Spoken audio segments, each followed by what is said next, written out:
COVID-19 recovery, helping Hoosiers recover financially, physically, mentally, and socially through services provided by Community Action of Greater Indianapolis. Services include energy assistance, child care, family support, education, training programs, transitional housing, and food assistance. COVID-19 recovery. Hello, I'm Terrence White of Community Action of Greater Indianapolis. And I'm Kelly Vaughn of WHMB TV 40, and of course the co-host here on COVID-19 recovery. And Terrence, you and I both own homes, and we've been through that process of getting the loan.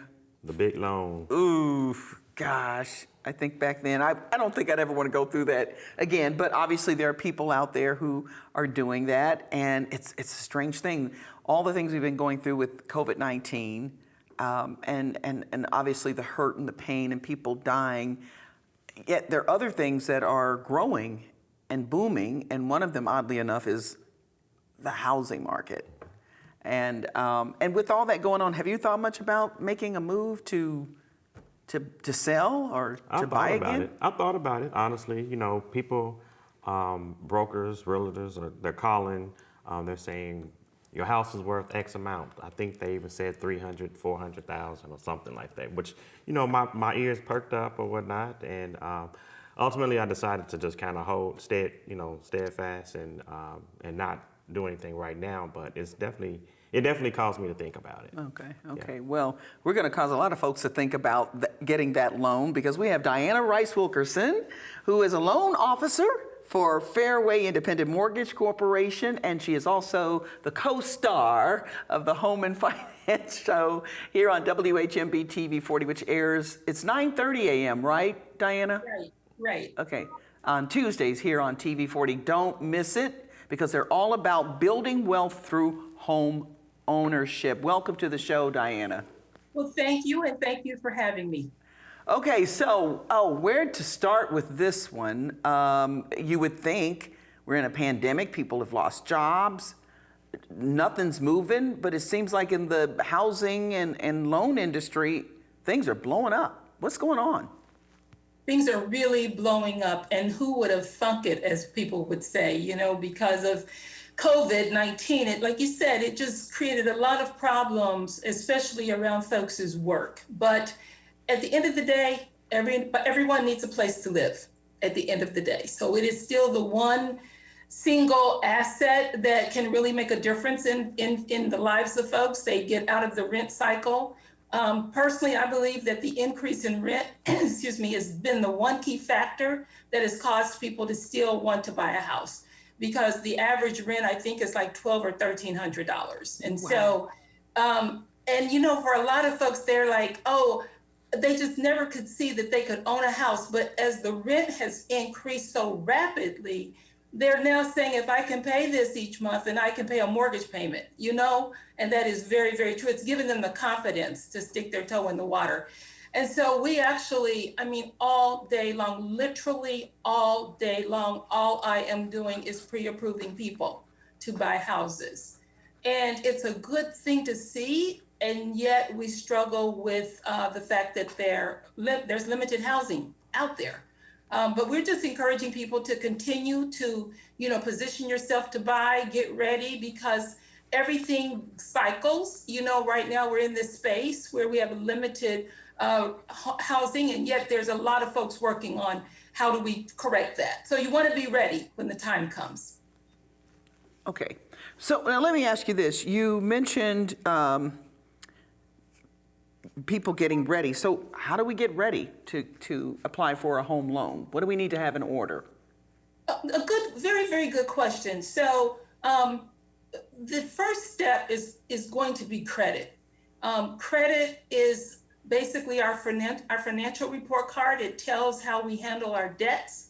I would encourage people to, if you're not checking on your credit score online, do so. Now, keep in mind, this is going to be kind of like talking out of both sides of my mouth, in that, number one, you do want to keep tabs on your credit score, but number two, which makes it confusing, that is not the score banks use. And while it's not the score banks use, it's still an indication. You want to watch the movement. If the score is going up or down, even though it may be a different score used by the bank, our score is probably going up and down as well. So number one, kind of plug yourself into a site. You know, separate from the scores, in most cases, most sites, like myfico.com for real comes to mind, and even Credit Karma and some of the others, most of them have a lot of good information about what credit scoring is, what goes into a score, where you should really focus your attention if you're trying to improve your credit. Some of them have simulators, which a simulator is your ability to go in and say, what if I pay down this debt? How would it affect my credit? So credit will always be one of the pieces of the pie when it comes to making a lending decision, because it tells us how you honor your debts. And it also tells us if you've been in a situation where maybe you had some financial struggles. And if you have had financial struggles, do not conclude that that disqualifies you for a loan. It does not. You know, where you want to go is you want to now work out of that situation, because for all intents and purposes, you might even still be in that situation. Just work your way out of that situation, get on stable ground. And as you make your payments on time, your credit score will inch up, you know, very gradually. But those are some of just the basic things. There's been a real focus on scoring now. So a lot of folks are just looking at those sites and getting the scores and running with it. That's probably not the best practice. Best practice is to really read and educate yourself around credit. So what about our lower income households, specifically the first-time home buyers? What should they be doing outside of looking at their credit score to prepare them for their first home purchase? So one of the things I would say they want to do, there are two things. Number one, before you buy a vehicle, before you sign on the dotted line for a vehicle, reach out to the lender that you're going to work with. It may take you talking to a couple of different lenders. You can always call me, but reach out to the lender that you're going to be working with, even if your plan is to buy in 2 years or like a year from now or 3 years. Get started. Let someone look at your credit and advise you on how to position yourself so that you can work toward being ready when the time comes. First-time home buyers, what I find a lot of time that really impacts their ability to buy what they want is they have a really significant car payment.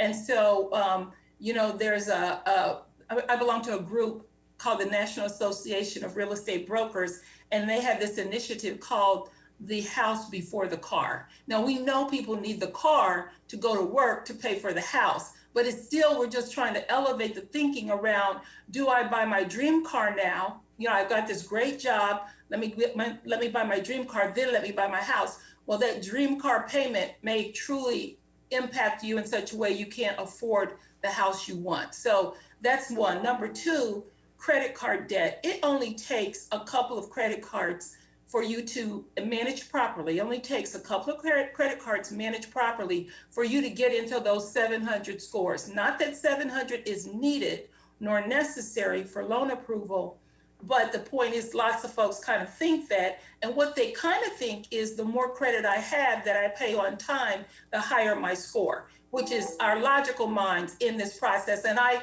have this saying, don't use your logical mind in the lending process. I promise you it will not work. So what you want to do is like 1 or 2 credit cards, 2 is ideal, and paying those in a way that boosts your score. Well, what is that, Diana?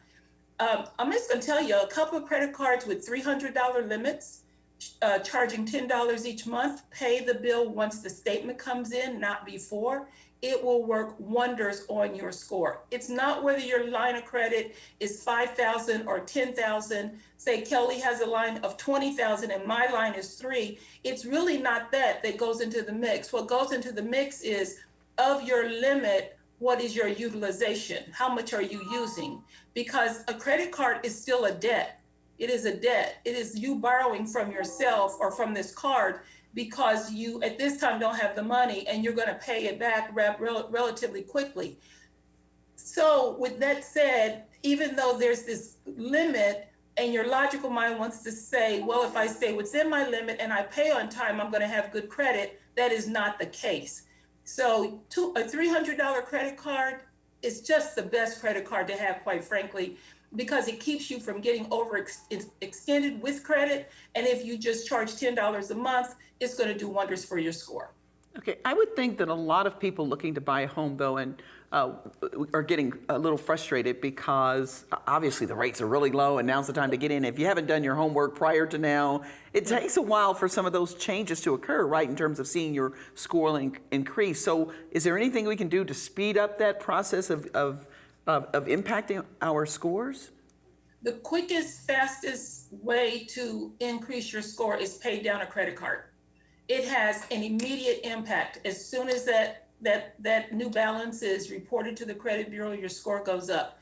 The only other thing and I work with this on a regular basis, so I understand the question, and where I've seen credit go up pretty quickly is removing a negative item off the report. And when I say removing a negative item, I mean removing the negative account. And so typically we're talking collection accounts at this point. So if you have a bank credit card and you've paid that bank credit card not so well, and you bring it current, okay, and you make your payments on time for a few months, that is really not going to have a huge impact on your score, because it's a debt you signed on the dotted line for, and you for whatever reason found yourself in this financial strain, and your credit score is now reflecting that. So paying on time is not going to erase that, because that's history. It's going to stay there. It will get better over time, but it will not go away when you bring the account current or pay the account down. You may get a little boost in your score, but it's not going to make a huge impact. What makes a huge impact, I'm going to give you an example, would be a couple of examples. A medical debt, for example. Medical debts, when they hit the credit report, they are a collection account. So when they come into the report, it's collection. Utility bills, used to be library cards, and library bills. I don't see that so much anymore, but cell phone still, cable company still, medical debt still. Sometimes small rental balances, if someone leaves an apartment or a home and they, something like that. Okay, those are collection accounts, and they impact your score in a big way. If you pay the card or pay the account and get it removed from the report, then that's like it never happened, right? Because it's gone. You will see an immediate boost on your score. So the key there is that when you're writing these people who are sending the collection letter, pay them, but don't just pay them, write them a letter and say, if I pay you this, use that as leverage, right, will you take this off? And right, they oftentimes will agree to that. We are out of time, Diana. I can't believe it. And so we're just like Janice Bradley, we're going to have you back, because obviously there's so much more information, and this is an ongoing recovery process through this COVID-19 pandemic. But we appreciate you so much for coming on and enlightening us. It has been my pleasure. Thank you, guys. Have a wonderful day. You do the same. You too. Diana Rice Wilkerson, who is a loan officer for Fairway Independent Mortgage Corporation. We're going to take a break, and we'll come back with more here on COVID-19 Recovery.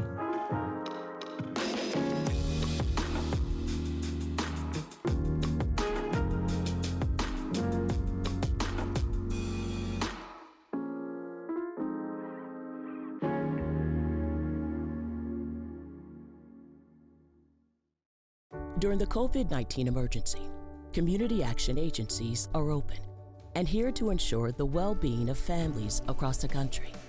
For over 50 years, we've been delivering life-changing services, solutions, and stability.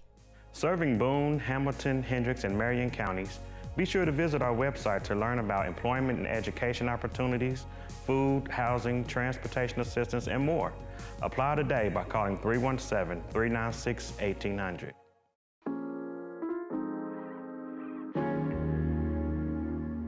And we're back here on COVID-19 Recovery, and we're going to talk about the impact of COVID-19 on our children. And joining us via Zoom is Dr. Eric Yancey, a pediatrician here in Indianapolis. Welcome, Dr. Yancey.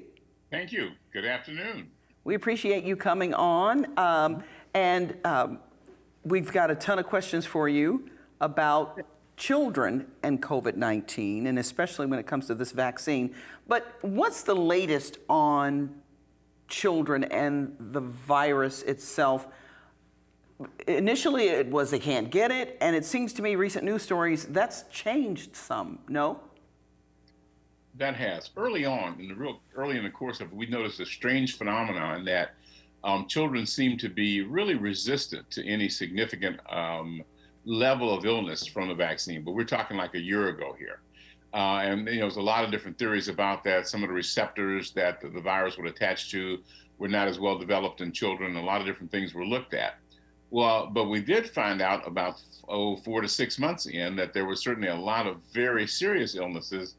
I shouldn't say a lot, but there were a number of serious illnesses that developed in children that were more common in children. An inflammatory syndrome that kind of involved a lot of multi-organs, multi-systems failure and things like that in children. So some really catastrophic changes in children.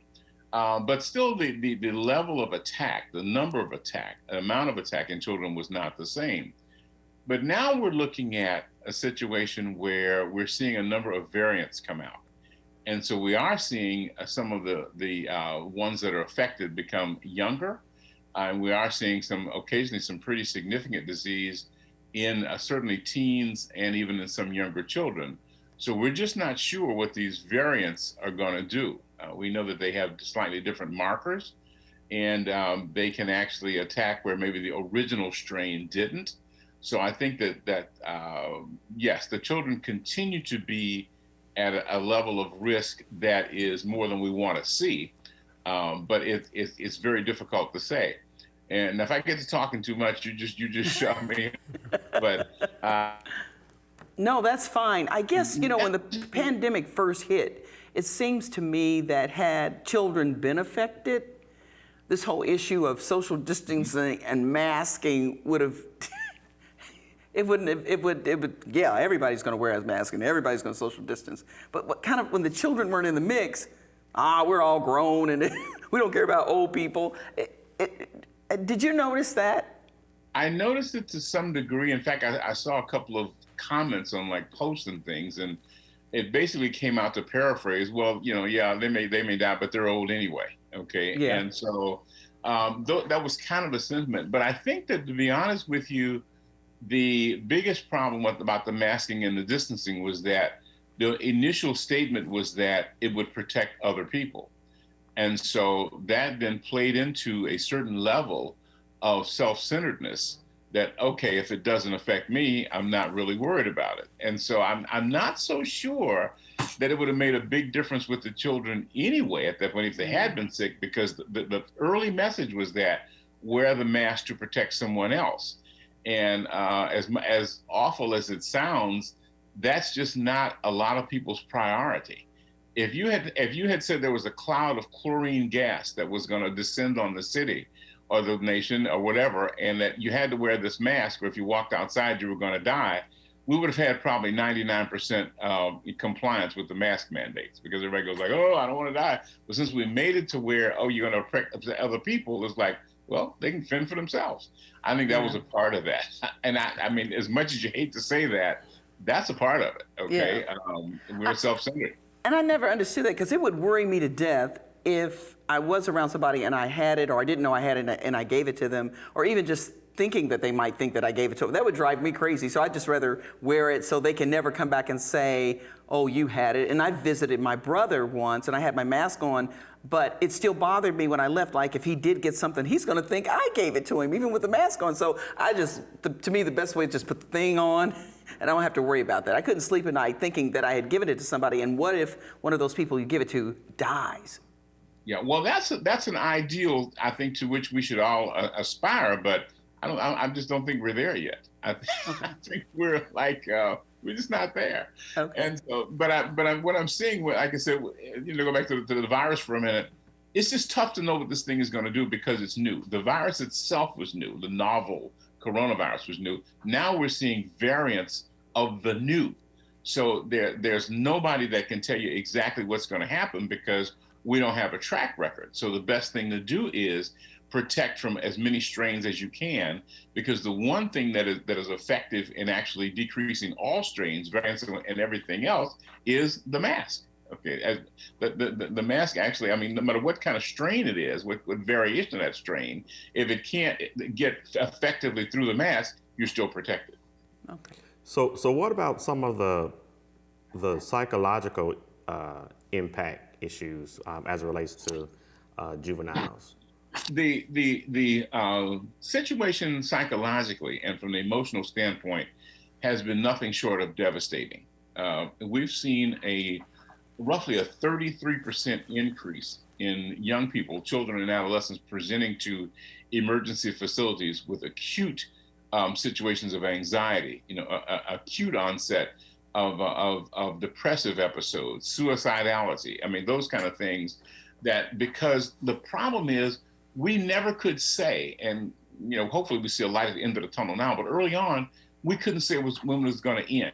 You can deal with something if you have a mark to say this is when it's going to end. Okay, if I have something that's particularly painful to you and I said this is going to be painful for an hour and then it's going to go away. Okay, 59 minutes and counting, 58 minutes and counting.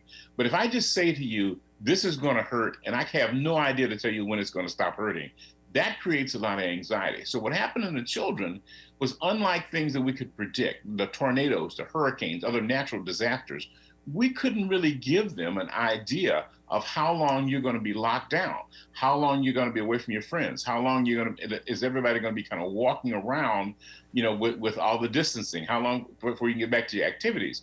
And so that just created more anxiety. Then, of course, the other thing that was occurring, because the children were inside, away from school, and watching television pretty much 24/7, all of the other things that played in, the social injustices, the things that they were seeing on a continual basis, just tended to increase those levels of anxiety. So it was really the perfect storm of how to create incredible anxiety and depression in young people. You got a situation that's new. We don't know what's going on, how long it's going, exactly all the ins and outs of it. We don't know how long it's going to last. We don't know when we can get it in control, but yet and still we're watching every day as people fight over mask mandates and things like that. So the children are basically saying, who is running this show? And so at that point, What is wrong with the adults? Where are,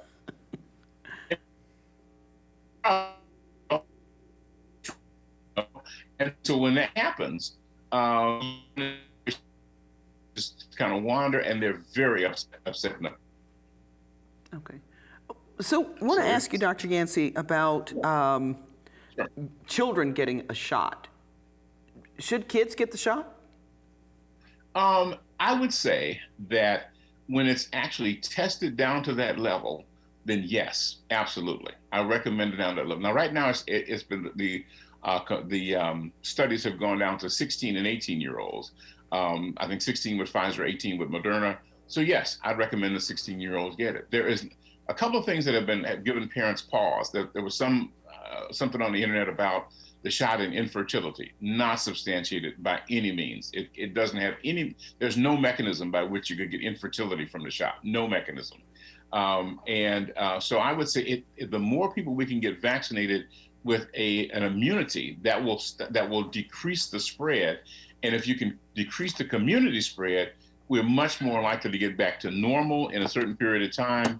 And the children we can then decrease their anxiety. These children have lost clearly a year of school, but there's some educators who say that these children probably lost more than a year of school when we look at what's happening. So I'd say, yes, let's vaccinate as many people as possible. It's safe, it's effective, and I think it's absolutely something we need to do.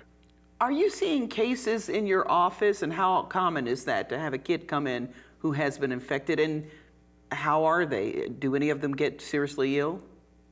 Well, we actually do a lot of telemedicine now, so we don't actually bring a lot of them in. So what we'll do, but yes, I've talked to a number of parents, a lot of parents whose children have had mild to moderate symptoms. They have flu-like illnesses and things like that. Some of the ones with more acute illnesses that we've talked to, now they got a fever 105. Now they, got this strange rash. Now they won't, it's hard to arouse them. Well, we send those straight to the hospital with that notification that this could be coming in. So I have not personally seen very many. that were critically ill, but we've seen quite a few who had like mild to moderate illness. But the problem with that is that no one knows what the long-term consequences are. So we do know that the recommendations from some of the governing bodies in cardiology and pediatric cardiology have recommended that children who had even mild to moderate symptoms before they would return to very intense sports get an EKG to look at whether or not there was any heart muscle damage that occurred during that illness that they recovered from. So we routinely get a lot of EKGs looking for any evidence of heart, or what we call heart muscle or myocardial damage from even that milder infection, because we know it can occur. So just because the children are not showing up, thankfully, thank God they're not showing up in the death statistics, but we don't really know down the line if there are other things going on that we may not see for 5 years, that we may not see for 10 years. And so therefore, that's why it's reasonable still, if you can avoid getting this infection, avoid it. And right now, the best way to avoid it is by getting a shot. So even if you survive, there could be long-term effects. I know Dr. Dale Geyer once told me that people who've had mononucleosis as children have long-term effects even until, when they're elderly, and you may not even realize that's what it stems from. So it's not just the virus that can do that. There are other ailments that can affect us for the long term. And we know that from looking at some of the small vessels and things like that, some of the inflammation in the small vessels can affect every system. And so let's say you go ahead and recover from it. That's great. But do you now have, for lack of a better term, some scarring in those systems that you don't even know that you have until you reach a level of exertion, or until, is some of your reserve now capacity, is some of that actually gone? So if you can avoid it, we recommend avoiding it, because we just don't know all the ramifications of it. Okay, we've got just a minute left. Some quick tips for people. The kids are back at school, I guess a couple of weeks ago, at least in IPS, and advice for parents when they're sending their kids off to school now and next fall. Yeah, what I'd say is most of the children who actually get infected, believe it or not, don't get infected from other kids at school. They get infected from adults who are on the outside. So the best way to keep the kids safe in school is for the adults to stay safe on the outside. So if all the adults will stay safe and do the things that they're supposed to do, the children will be automatically safer in schools. Sounds like a plan to me. We appreciate you coming on. Dr. Yancey, Dr. Eric Yancey, a pediatrician here in Indianapolis. Will you come back another time? Because I know we're going to have to revisit more when the time comes as we continue to recover. I would be happy to. Okay, thank you so much. Thank you. Thank you. All right. Take care. Sure. All right. Bye-bye. Bye-bye. And thank you. I'm Kelly Vaughn. And I'm Terrence White. And we appreciate you so much joining us on Recovery-19, COVID-19 recovery. I'll get it right. Thanks for joining us. We'll see you next time. Bye-bye. Bye.